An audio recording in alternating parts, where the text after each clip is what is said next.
Hello everyone and welcome to text book super coaching. So UGC NET examination का countdown शुरू हो चुका है। आपको ऑलरेडी यूजीसी नेट एग्जामिनेशन की डेट पता है। जून में आपका एग्जामिनेशन होना है। 10 जून से पेपर शुरू है।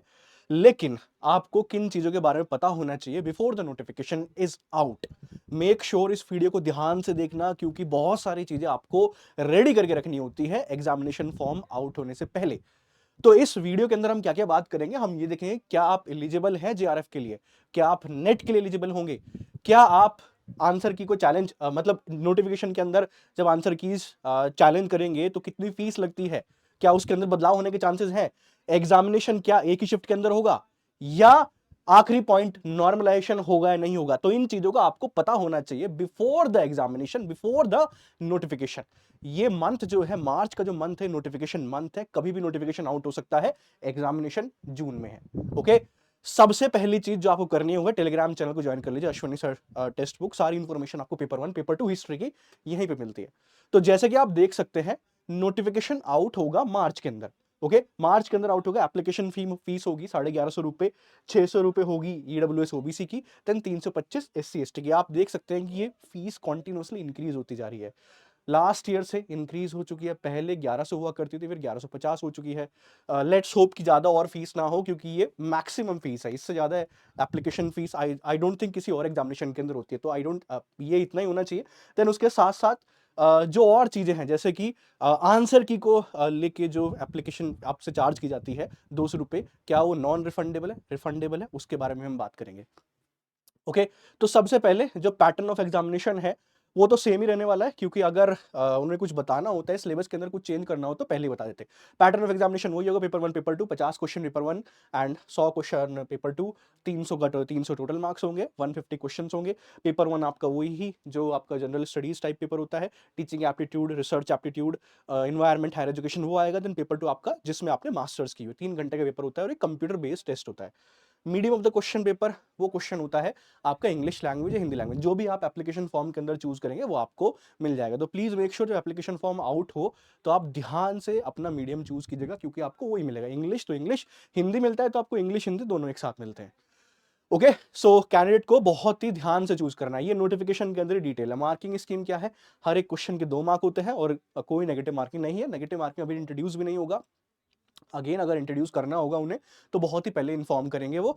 एंड आई डोंट थिंक ये नेगेटिव मार्किंग कभी इंट्रोड्यूस होगा यूजीसी नेट एग्जामिनेशन के अंदर, क्योंकि एक क्वालिफाइंग एग्जाम है। इसमें आपको डायरेक्टली जॉब नहीं मिलती है। जॉब वाली जो नोटिफिकेशन होता है उनके अंदर नेगेटिव मार्किंग आती है। तो इसके अंदर कोई नेगेटिव मार्किंग नहीं होगी। एक क्वेश्चन 2 मार्क्स का होगा।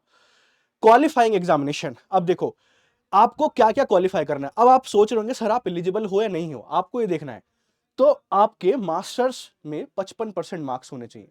अगर आप मास्टर्स के फर्स्ट ईयर में हो तो आप एलिजिबल हो, मास्टर के सेकंड ईयर में हो तो आप एलिजिबल हो। कंडीशन ये है कि आपके 55% मार्क्स होने चाहिए। ओके।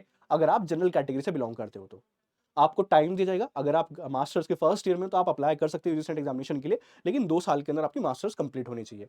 एंड 55% के साथ category wise, general category 55% and OBC SC ST आपका 50% हो जाता है। तो वही 5% का रिलैक्सेशन है। तो सबसे पहली तो ये चीज आपको ध्यान रखनी है। अगर आप मास्टर्स के अंदर हो और आपका फाइनल सेमेस्टर अभी चल रहा है तो मेक श्योर कीजिएगा कि 55% से आप ऊपर मार्क्स हो, अदरवाइज आप एलिजिबल नहीं होंगे।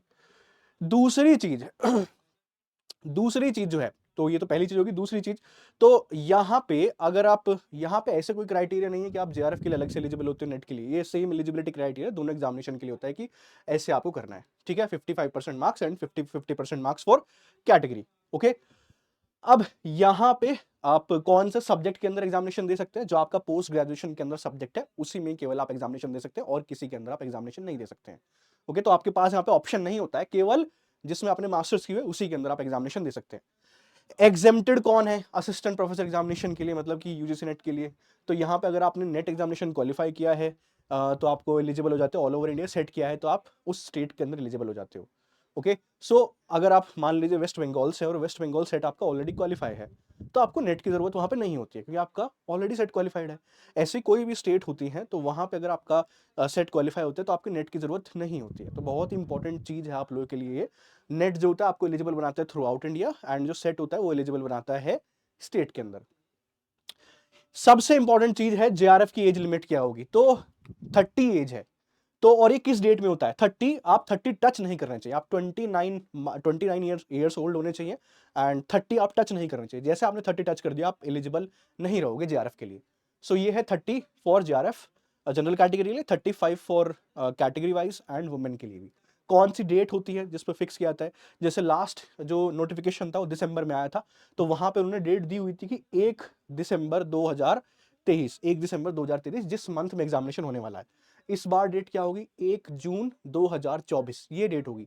अगर 1 जून 2024 में आप 30 टच कर चुके हैं तो आप एलिजिबल नहीं होंगे। उससे पहले अगर आप टच कर चुके हैं तो आप एलिजिबल नहीं होंगे। मेक श्योर कि आप मतलब टच ना हो, यही हो सकता है कि आपकी एज टच ना हो। तो 1 जून 2024 ये डेट रहेगी कि आप 30 टच ना किए हो। ओके, अगर आप 30 टच कर देते हो तो आप जेआरएफ के लिए एलिजिबल नहीं हो, आप केवल नेट एग्जामिनेशन के लिए एलिजिबल हो। नेट एग्जामिनेशन जो केवल नेट होता है, यानी कि केवल लेक्चरशिप जो होता है, असिस्टेंट प्रोफेसर जो होता है, उसके लिए कोई एज लिमिट नहीं है। वहां आप कभी भी अप्लाई कर सकते हैं, कोई मैक्सिमम एज लिमिट नहीं है उसके अंदर।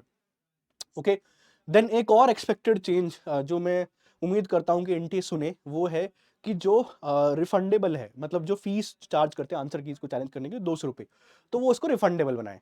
ठीक है, तो ये बहुत ही बड़ा चेंज है, क्योंकि लास्ट टाइम हमने खुद देखा था, जैसे हिस्ट्री का एग्जामिनेशन हुआ था, उसके अंदर 10 से ज्यादा क्वेश्चन को मैं चैलेंज करना पड़ा था। ओके, सो 10 से ज्यादा क्वेश्चन चैलेंज करना हर किसी स्टूडेंट्स के मतलब मुश्किल होता है सभी स्टूडेंट्स के लिए। तो ये आई होप चेंज हो, ये रिफंडेबल बन जाए। भले ही इसको फीस को बढ़ा दे, 400 कर दे, लेकिन उसको रिफंडेबल बनाया जाए, जिससे कि स्टूडेंट्स जो है चैलेंज कर पाए अच्छे से और उनको वो पैसे रिफंड हो जाए अगर चैलेंज एक्सेप्टेबल हो तो। क्योंकि ये उनकी मिस्टेक होती है कि आप जो है क्वेश्चन पेपर गलत सेट कर रहे हैं, क्वेश्चन गलत सेट कर रहे हैं, हम चैलेंज कर रहे हैं तो हम ही 200 रुपये दें एंड वो नॉन रिफंडेबल हो जाता है। तो ये बहुत बड़ा चेंज आई एम एक्सपेक्टिंग कि ये हो सकता है कि यहाँ पे ये हो जाए। देन एग्जामिनेशन शिफ्ट 1 के अंदर होगा, शिफ्ट 2 के अंदर होगा? नहीं, एक ही शिफ्ट के अंदर सारे एग्जामिनेशन होंगे। हिस्ट्री एक ही शिफ्ट के अंदर होगा, पॉलिटिकल साइंस एक ही शिफ्ट के अंदर होगा, तो कोई भी बड़ा सब्जेक्ट हो सब एक शिफ्ट के अंदर होगा। ये एनटीए ने दिसंबर के अंदर ऑलरेडी इंप्लीमेंट कर दिया है। ओके, सो इसका इंपैक्ट क्या है? कोई नॉर्मलाइजेशन नहीं होता है, सभी के लिए एक जैसा पेपर आता है, 2 पेपर तो होते ही नहीं है। ठीक है, क्योंकि अगर 2 पेपर हो जाते हैं तो वो नॉर्मलाइजेशन वहां पे इंपैक्ट करता है, किसी का ज्यादा स्कोर हो रहा है, किसी का कम स्कोर हो रहा है शिफ्ट वाइज।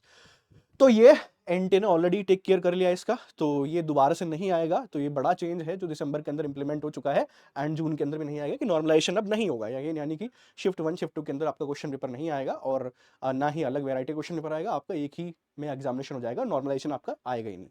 सो ये चीजें हैं जो आपको ध्यान रखनी है before the UGC net notification comes out. तो एक्सपेक्टेड चेंजेस के बारे में मैंने आपको बता दिया है, किस किस चीज में चेंजेस होगा। आपका जेआरएफ एज लिमिट जो होगा वो 1 जून 2024 हो जाएगा। नेट के लिए कोई एज लिमिट नहीं है। देन नॉर्मलाइजेशन नहीं होगा, अब तो नहीं होता है।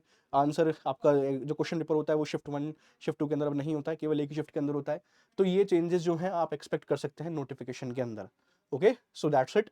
बाकी जैसे नोटिफिकेशन आता है हम आपको एकदम से डिटेल्ड वीडियो में पूरा नोटिफिकेशन एक्सप्लेन करके बताएंगे क्या क्या चेंजेस हुए नोटिफिकेशन के अंदर, क्या क्या चीज़ आपको ध्यान रखनी है। एक चीज़ और जो आपको याद रखनी है कि प्लीज़ मेक श्योर कि अपने जो सर्टिफिकेट्स हैं उसको आप पहले ही बनवा लीजिए, क्योंकि आपको ये टाइम दिया जाता है कि आखिरी डेट जो एप्लीकेशन फॉर्म की है वहीं तक आपके सर्टिफिकेट जो है होने चाहिए आपके पास।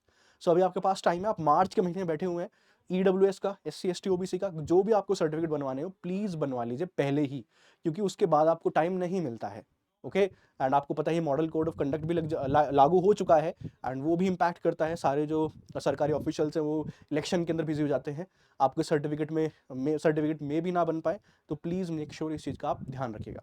Okay, so thank you very much. Please make sure Telegram channel को ज्वाइन कर लीजिए, सारी इन्फॉर्मेशन आपको जैसी नोटिफिकेशन आएगा यहाँ पे मिल जाएगी। Thank you very much.